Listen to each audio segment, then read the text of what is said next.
Hey everyone! I posted some behind the scenes snippets of this calendar being made over on my Instagram account. And today I'm going to give you the full how to and also, perhaps more importantly, the reasons why and the strategy behind using calendars like this. We are at the time of the year when people search for the productivity system of their dreams. We hope that we'll find the one to give us the magic we seek for a more restful yet higher output year. And you know what I'm going to say about this. That magic comes from inside you.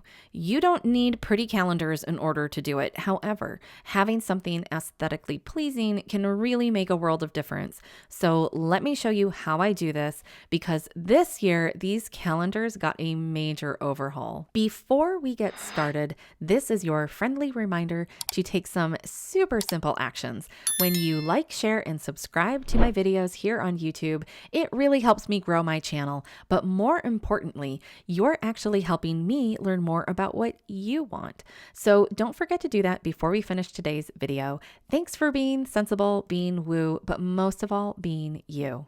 Now, let's talk about how to use calendars so that they're more than just pretty wall decoration. I've also learned over the years that most of the people I work with are just as neurodivergent as myself, if not more so. And while I love my digital tools because I've been a technology girl since the beginning of my career as a digital archivist in the movie making business, I can also tell you that the place technology doesn't help is when we need to do big visioning.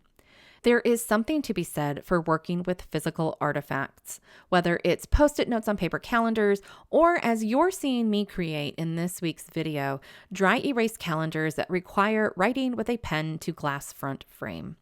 Why is this so important, you ask? Well, if you're a highly sensitive person like me, an HSP as we are known, then you'll find your consciousness frequently disassociating from your physical body pretty easily.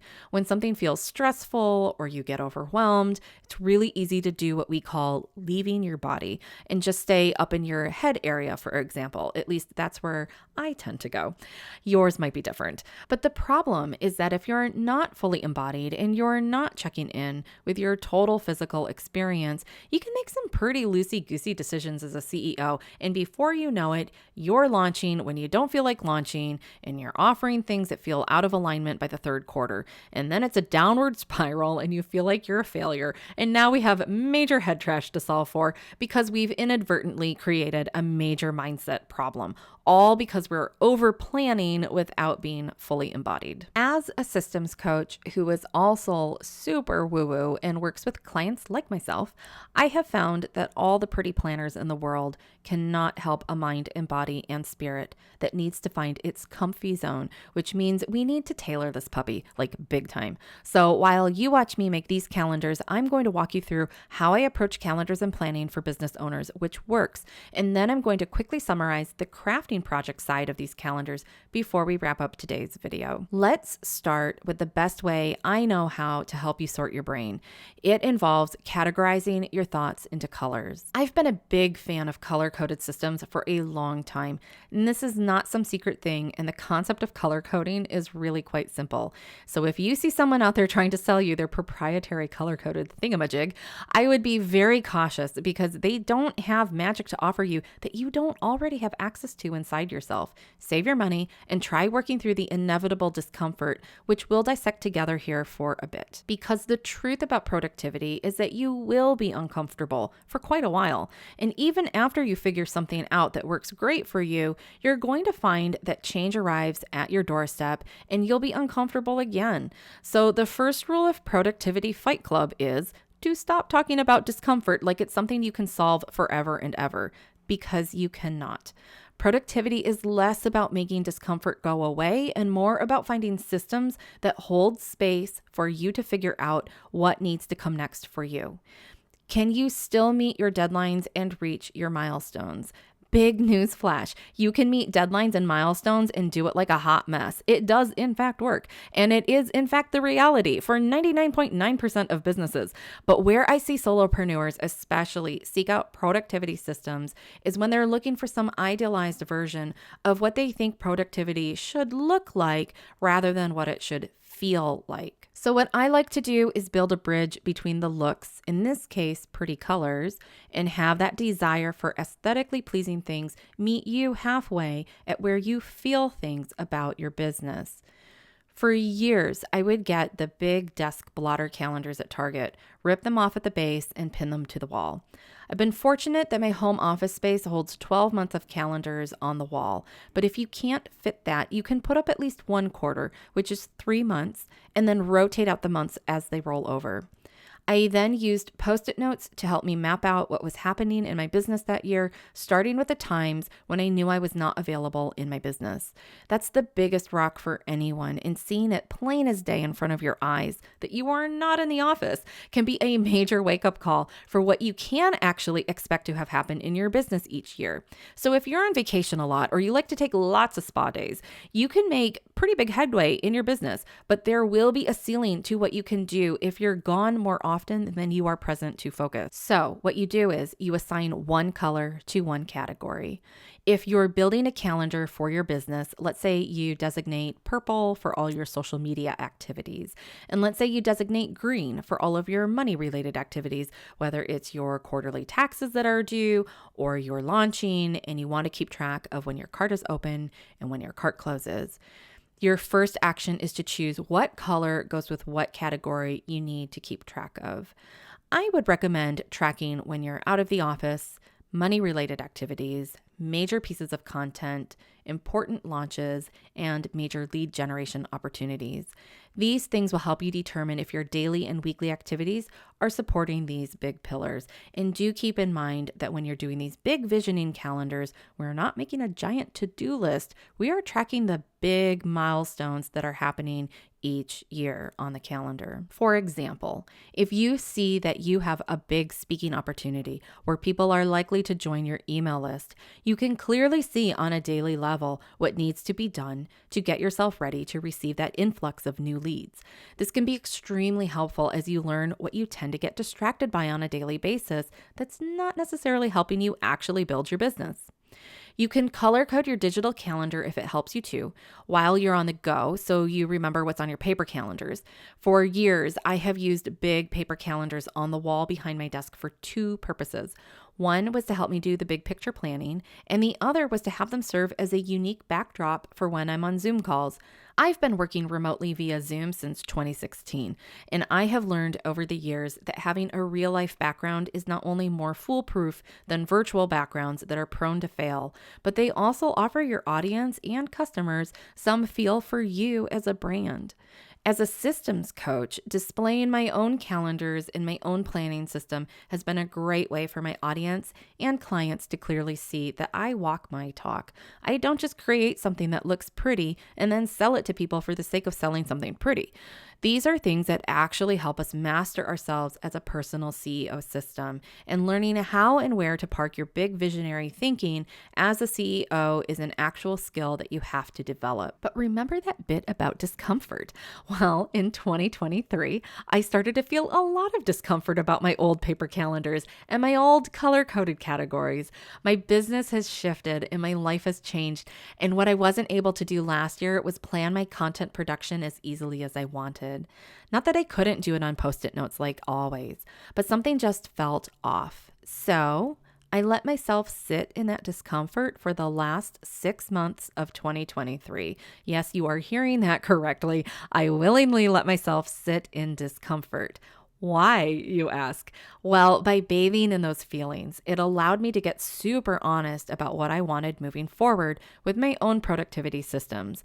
What was I craving? After working with my Post-it notes, I came to realize that because my business offers and scheduling needs have shifted into a new era that I have carefully curated starting at the end of 2022, I didn't need to track things like when I'm out of the office anymore. You see, I spent about half of 2023 on the road, recording podcast episodes in other cities and countries. Being out of the office doesn't mean what it used to mean for me. And that's just one example of how I learned I had finally shifted into the vision I held for myself at the beginning of 2022. But it took being uncomfortable in 2023 to figure out what comes next. So I ended up breaking up with my color-coded systems that I've been using since 2019, and I went with months that live within a single color-coded family. Because I tend to work month to month on production, it actually helps my brain better remember and sort my thoughts. I can now associate one color with the month that I'm on, and for some reason, it works. It's how I personalize my systems for my own brain. So I'm demonstrating this for you so you can also start getting examples of how to do this for you. What came next is what you're seeing here. I knew I still wanted color because I personally love having color in my office, but also it still serves as a background for when I'm on Zoom calls. And then I remembered an old system I used to use from when I was a blogger. In 2010, I started blogging about my handmade life, sewing my own clothes while living and working in Los Angeles. I also would blog about crafting projects, and one of those things was a series of wall calendars that I could use with dry erase markers to help me plan my sewing projects. I was producing an incredible amount of online content back then, and it was all sponsored by advertisers, and it got pretty complicated at the height of my blogging years. Those calendars were housed in big poster frames, and I used paint chips to help me designate days of the week on the calendars. I still had a lot of the tools and supplies that I needed, so I ordered glass front frames with a low profile so it would be easy to hang them easily side by side. And then I got some old-timey looking newsprint paper to cover the cardboard backing and double-sided tape. Back in the day, I used to use a plain muslin fabric and I would use a hot glue gun. And this time, I just didn't want to go to all that trouble, and I knew that it would add a little bit too much bulk between the glass and the cardboard, so I went with all paper. Each paint chip got resized to fit a grid that is 7 squares across and 5 squares down. I used a 1-inch hole punch, which I already had in my arsenal of supplies, and that's for where I write the number for the day on the calendar. And I also used a corner rounder, which this time I chose to use only on the top corners because I liked the modern aesthetic of the arched shape. And then I started taping colors down onto the backgrounds, and I eyeballed it the whole way. I have a couple of months that are more crooked than the others, and it could have been a lot more measured and perfect about it, but I've gotten pretty good at eyeballing things over the years, and I called it good enough on this project. The same goes for hanging the frames in my office. I eyeball everything, but I will tell you that between my art degree and my years of fixing up my old house in Austin, Texas when I lived there, I've developed a keen sense for what is level. If you don't have the sense, you might want to use a level and have someone help you. But for me and this project, I was able to hang these using thumbtacks instead of nails, and I've also added some sticky putty to the backside of the frames to help stabilize them. I've already been mapping out season 2 for the School of Moxie podcast, which has helped me do some big picture planning around when to invite people, how I can better batch my content this year, and when I need to collect title sponsor payments, among other things. It also allowed me to revisit plans for a mini season I had been wanting to do with a friend, and when in a year we can batch those episodes. I originally thought I could make it happen in 2024, but after dry erase markering a bunch of things, it's probably going to be produced in 2024 and then get released in 2025. I can also see now where I need to make space for other people's projects that are also on my calendar so that I still have room and space for mine. You might say, well, Mary, you could plan that out on your Google Calendar without going to all this trouble, and you would be totally right. But you know what else? I wouldn't be as happy doing it. And personal happiness is a big part of finding productivity systems that work for you. So I hope that by watching me do this, you found some of that for yourself.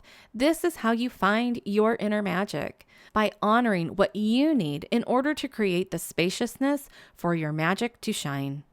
Otherwise, you're just being told what to do by some bro dude tactic that is probably not going to stick with you or grow with you. If you're still with me at this point, then you probably really love my material. And if that's the case, then I invite you into joining my special group of subscribers. The links are all in the show notes below this video. You can join my free Saturday newsletter where I send a weekly tarot and Akashic reading just for entrepreneurs and small business owners.